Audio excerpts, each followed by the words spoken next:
शिंदेंची ही जोरदार बॉलिंग सुरू असतानाच गृहमंत्री देवेंद्र फडणवीस यांनीही जोरदार बॅटिंग केली। ललित पाटील याचा ड्रग्सचा कारखाना 2020 साली सुरू झाला असल्याचा दावा करत फडणवीसांनी महाविकास आघाडीच्या कोर्टात चेंडू टोलवला।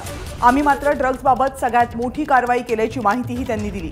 24,000 लोकांवर कारवाई करण्यात आल्याचं फडणवीसांनी सांगितलं, तर खुनाच्या गुन्हेगारीबाबत महाराष्ट्र देशामध्ये 20व्या स्थानी असल्याची माहिती दिली।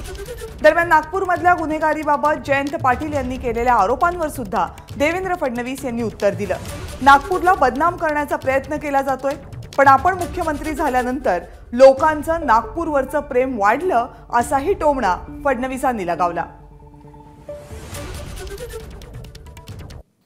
अध्यक्ष महोदय, 24,000हून अधिक आरोपींवर कारवाई करण्यात आली आहे। म्हणजे आपण जर फरक बघितला तर 2020 साली ड्रग्सच्या संदर्भात किती आरोपींवर कारवाई होती? 5,321। आणि मागील वर्षात किती लोकांवर त्या ठिकाणी झालेली आहे? 13,125। आणि आता जर आपण हे सरकार आल्यापासून बघितलं तर 24,000 लोकांवर ड्रग्सची कारवाई आम्ही या ठिकाणी केली आहे।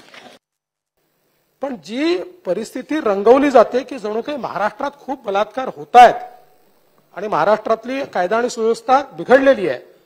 आज बलात्कारामध्ये महाराष्ट्र 16व्या क्रमांकावर आहे। उत्तराखंड 15.4, उत्तर प्रदेश 15.4, राजस्थान 13.8, हरियाणा 12.7, हिमाचल प्रदेश 9.8, अरुणाचल प्रदेश 9.8, गोवा 9.4, छत्तीसगढ़ 8.3, मध्य प्रदेश 7.3, झारखंड 6.8, ओडिशा 6.4, महाराष्ट्र 4.8। त्यामुळे महाराष्ट्र हा 16व्या क्रमांकावर या ठिकाणी आहे। एबीपी माझा, उघडा डोळे बघा नीट।